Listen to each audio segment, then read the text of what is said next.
Hello, my name is Janvi Patra and I am a volunteer intern at Youth Empowerment Foundation, and I'm here to present this PPT on income inequality in India and spread awareness on how it's affecting our people. So let's get started. So before we get into income inequality in India, let's understand the basic definition of income inequality and what it means. So, income inequality is how unevenly income is distributed throughout a population. The less equal the distribution, the higher income inequality is. Income inequality is often accompanied by wealth inequality, which is the uneven distribution of wealth. Populations can be divided up in different ways to show different levels and forms of income inequality, such as income inequality by gender or race. Income inequality studies help to show the disparity of incomes among different population segments. Now that we have understood the basic definition of income inequality, let's come to income inequality in India. While India is one of the most fastest growing economies in the world, it is also one of the most unequal countries. Inequality has been rising sharply for the last 3 decades. The richest have cornered a huge part of the wealth in India. They are getting richer at a much faster pace, while the poor are still struggling to earn a minimum wage and access quality education and healthcare services, which continue to suffer from chronic underinvestment. These widening gaps and rising inequalities affect women and children the most. India is still considered to be a developing nation, the main reason behind it being unequal distribution of money. People of lower castes belong to poor families and are mostly unemployed or work as daily wage earners that barely fetch them their bread for a living. Inequality due to the caste system is being practiced all over the country, which is detrimental for the country as the rich are getting richer and the poor are getting poorer. India, being a welfare country, should focus on how the disparities get reduced and people obtain equal opportunities, services, job status, and money distribution. Now let's come to the numbers. India is now among the most unequal countries in the world. The top 10% of the Indian population holds 77% of the total national wealth. Within the top 10%, the very elite top 1% earns 22%, which means that the 1% out of 10% earns 22% of the 77% of the total national wealth. According to the World Inequality Report 2022, which is a recent one, the top 10% of Indians had about 96 more income. What? According to the World Inequality Report 2022, the top 10% of Indians had about 96 times more income on average than the bottom 50%. The female labor income share is equal to 18%, which is significantly lower than the average in Asia, which means 18% is not even half of the share in India for the female labor income. Now that we know what is inequality defined as in India and what are the numbers, let's come to the causes. What has caused this in India? First, unemployment. Unemployment is also a major reason for the low productivity of labor, which can push many into poverty. It is a fact that inequality, poverty, and unemployment are related to each other. The lack of sufficient employment not being created in time is a reason why there's an income gap today between classes. Second, inflation. During inflation, few profit earners gain and most wage earners lose. This is exactly what has happened in India since wages have lagged behind prices.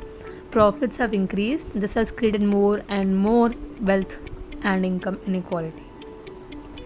Third, tax evasion. In India, the personal income tax rates are very high. This is exactly what has happened in India during the plan period. High tax rates are responsible for inequality in the distribution of income and wealth. Income tax rates being high, it basically reduces disposable income for a consumer.